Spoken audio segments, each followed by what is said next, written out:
ԱԻՄ նախագահ Պարուհ Հայրիկյանը վիրահատվել է, նրա առողջական վիճակը լավ է։ Այս մասին այսօր լրագրողների հետ հանդիպման ժամանակ տեղեկացրեց Հայրիկյանի փաստաբան Լևոն Բաղդասարյանը։ Ցանկանում եմ տեղեկացնել, որ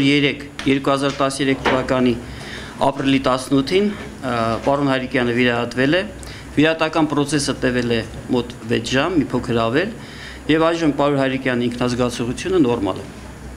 Նաև ցանկանում եմ տեղեկացնել, որ 2013 թվականի հունվարի 30-ին փետրվարի 18-ի ընտրությունների Հայաստանի Հանրապետության նախագահի թեկնածու ԱԻՄ առաջնորդ Պարուհ Հայրիկյանի նկատմամբ մահափորձ իրականացնելու հետևանքով հարուցված քրեական գործի նախաքննությունն ավարտվել է։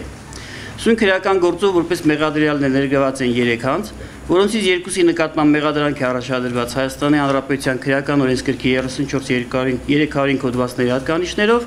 իսկ 3-ի նկատմամբ 34-33 հոդվածների հատկանիշներով։ Լևոն Բաղդասարյանն անդրադառնալով Պարուհ Հայրիկյանի դեմ կատարված մահափորձին նշեց, որ իրենք ունեն մի շարք դիտողություններ եւ միջնորդություններ, որոնք պատրաստվում են ներկայացնել դատաքննության փուլում։ Այս պահին ես ձեռնպահ եմ մնում դիտողությունների մասին հայտարարություն անելուց։ Ես հասկանում եմ, հանրությունը ցանկանում է սենսացիոն մի բան ասեմ, մի նոր լուր ասեմ, մի նորություն ասեմ։ Իսկ թե ինչ դիտողության մասին է խոսքը, փաստաբանը նախընտրեց չպատասխանել, խոստանալով այն ներկայացնել առաջիկայում։ Ինչ վերաբերում է նախաքննության գործին եւ նյութերին, ասեմ ես ձեզ, ունեմ դիտողություններ նախաքննության ընթացքում իմ կարծիքով, մեր կարծիքով